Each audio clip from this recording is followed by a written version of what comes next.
Nibyo tubahaye ikaze nshuti bakunzi ba Shema Cornique mu bice bitandukanye. Reka nizere ko mumeze neza kandi mbifurize kugubwa neza cyane ko twabemereye ko tugomba kujya tubana. Ikaze kuri izi page n'amakuru menshi cyane dukomeza kugenda tubagezaho hirya no hino mu bice bitandukanye. Tubahaye ikaze tugiye kwibanda kuri izi ngingo z'amakuru. Ingingo ya mbere turavuga ku mikoranire ya Uganda ndetse n'igihugu cya Repubulika Demokarasi ya Kongo. Bivugwa ko abaturage bamaze kwishimira imikoranire y'ibihugu byombi.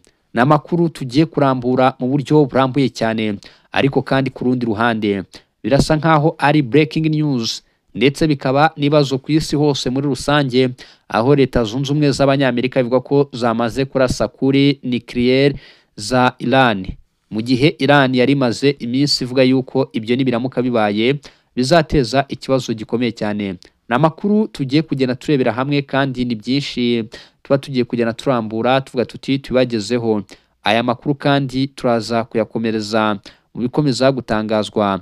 Perezida Yoweri Kaguta Museveni yabujije murumuna wa General Muhoozi Kainerugaba kwiyamamaza.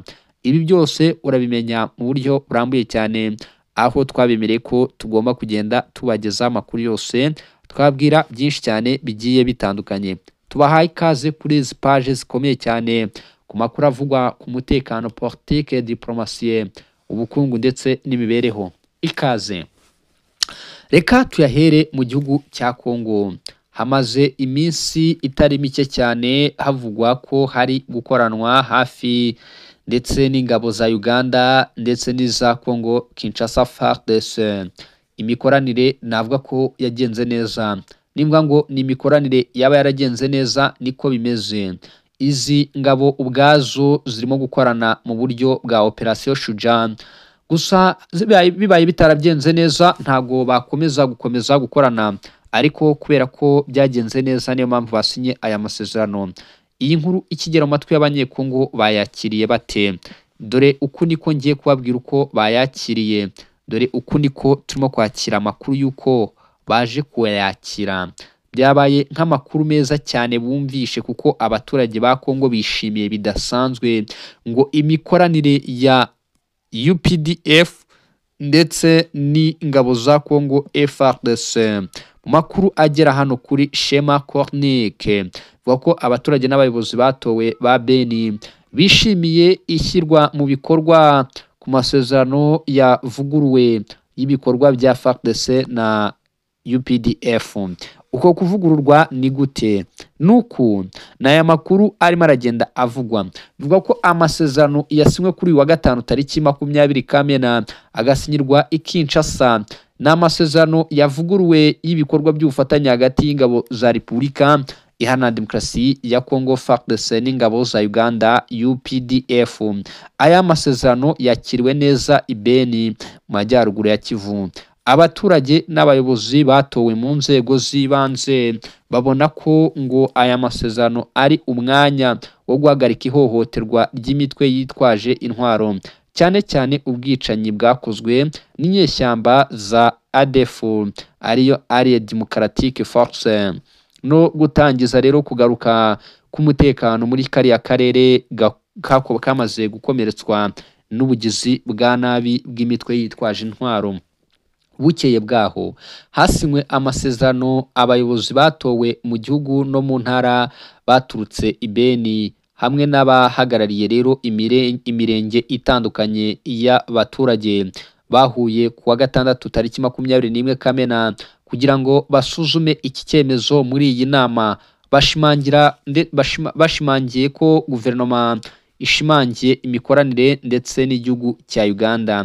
Aya masezerano nk'uko bivugwa birimo biravuga ko yasinywe kuri uyu wa gatanu, aho umuyobozi mukuru wa FARDC Lieutenant General Banza Mwirambwe ndetse na nk'uko bivugwa na General Muhoozi Kainerugaba umuyobozi w'ingabo za Uganda, cyangwa se ndetse umuyobozi wa UPDF baje gushyira umukono kuri aya masezerano, ndetse banemeranya ko Ubugande bugomba guhagarika imikoranire ndetse n'imitwe yitwaje intwaro babafasha. Urugero nka M23 ni umutwe kenshi cyane uvuga ko ufashwa n'igihugu cya Uganda ndetse n'u Rwanda.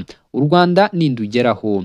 Ndagaruka ku byavuzwe na Donald Trump yamaze kwitangariza ko intambara u Rwanda ruhanganiyemo na Repubulika Iharanira Demokarasi ya Kongo ari intambara imaze imyaka myinshi. Mu itangazamakuru biremezwa ko ngo kugeza amagingo aya ngaya rwose umutwe w'inyeshyamba za M23 utakibaho, ahubwo ari u Rwanda, nk'uko Donald Trump yabigarutseho. Yeretse isi yose ndetse avuga ko ngo agiye guhagarika intambara y'u Rwanda na Repubulika Iharanira Demokarasi ya Kongo. Ariko kandi abasesenguzi mu mpande zigiye zitandukanye bavuga ko Trump yarakuyeho urujijo ku bantu bose ngo yerekanye ko u Rwanda arirwo rurwana na Kongo nta M23 ibaho. Ibyo u Rwanda ntacyo rurabivugaho, ibyo u Rwanda nta kintu rwigize rurenzaho.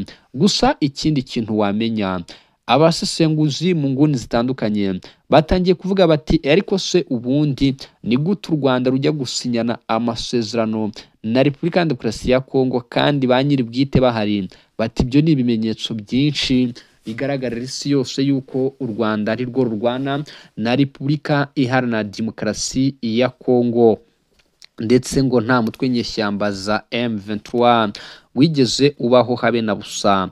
Ibi byose rero birerekana intambara ikomeye cyane. Donald Trump kandi ntiyahagarikiye aho, yavuze ko intambara y'u Rwanda na Kongo imaze imyaka myinshi, ariko ngo agiye kuyihagarika burundu itazigera ibaho. Nyuma y'ibyo byose twamenye amakuru ko hari umutwe witwara gisirikare, ingabo zikora prive. Ubwo kuba dukurikiye mwese murimo murabyumva, ni ingabo za Black Water zaje kukandagira rero muri Walikale. Bigwa ko indege n'ibikoresho bidasanzwe byamaze kumanukira i Walikale. Ubwo bivuze ko M23 ikumiriwe muri ibyo bice bya za Walikale bitewe n'ibyo bikoresho bidasanzwe. Black Water iyobowe n'umugabo bita Eric Prince, ariko kandi bikavuga ko ikorana ari ingabo za prive za Leta Zunze Ubumwe z'Abanyamerika. Izi ngabo ziravugwaho kuba zamaze gukandagira muri teritwari ya Walikale. Ibyo ni bimwe mu byo mugomba kumenya kandi mugomba kugenda mumenyeshwa natwe hano kuri Shema Cornique. Nababwiye ngo izi ni updates cyangwa se breaking news, makuru tuba turi buze kurambura tukinjira indani. Nk'uko mubizi ko ari ibisanzwe, ari amakuru menshi cyane dukomeza kugenda tubagezaho.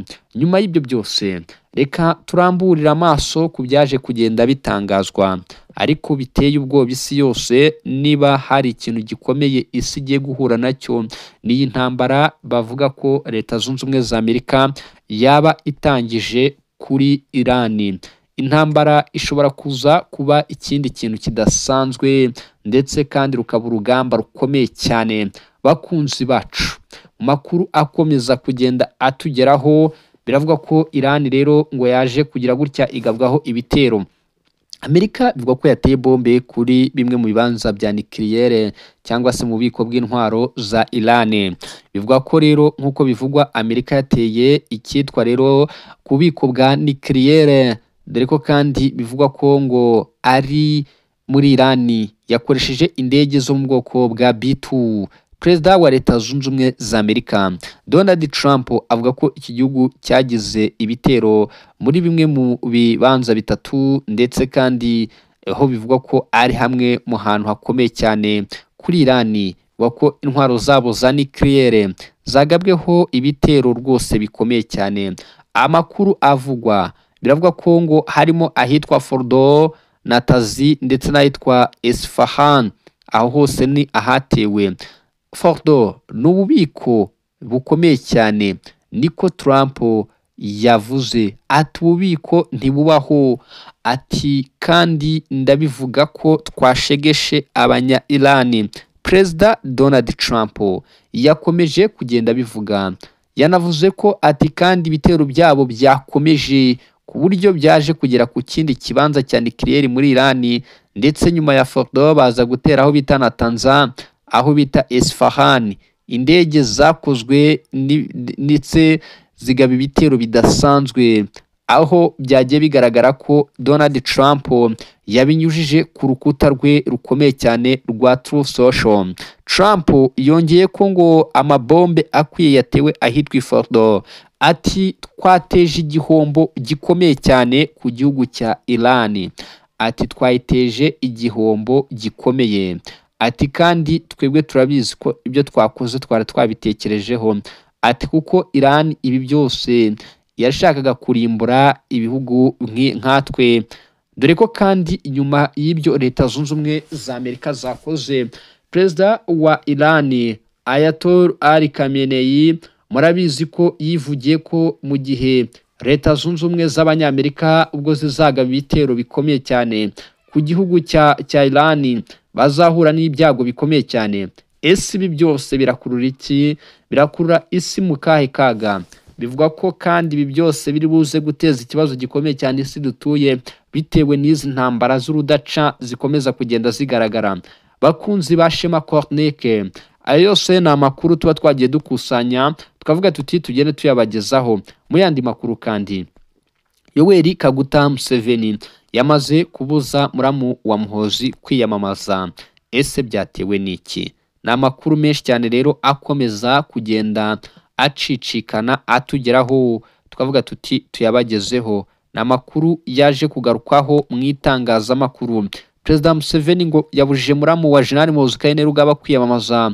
Uyu rero nk'uko bikomeza kugenda bivugwa yitwa Charles Mushelule, usanzwe ari muramu wa General Muhoozi Kainerugaba, yatunguranye avuga ko atazongera guhatana mu matora y'abagize inteko nshinga amategeko muri Uganda. Icyemezo Mushelule bitangaje kuri iki cyumweru tariki ya 22 Kamena 2025 cyatunguranye kuko hari hashize iminsi mike cyane bitangajwe ko yiteguye guhatana mu matora yo guhagararira agace ka Maugola North. Ibi bivuga ko kandi mu matora y'abadepite yagombaga kwiyamamaza ku itike y'ishyaka riri ku butegetsi NRM. Nk'uko bikomeza muri iri tangazo, Mushelule yavuze ko yafashe iki cyemezo mu kubaha perezida ndetse akaba na chairman w'ishyaka rya NRM, hagamijwe ngo kubungabunga ubumwe bw'ishyaka NRM. Bivuga ko kandi ibi byari byateje impagarara hagati ya General Muhoozi Kainerugaba n'uyu muramu we. N'amakuru menshi cyane kandi ni byinshi bikomeza kugenda bivugwa.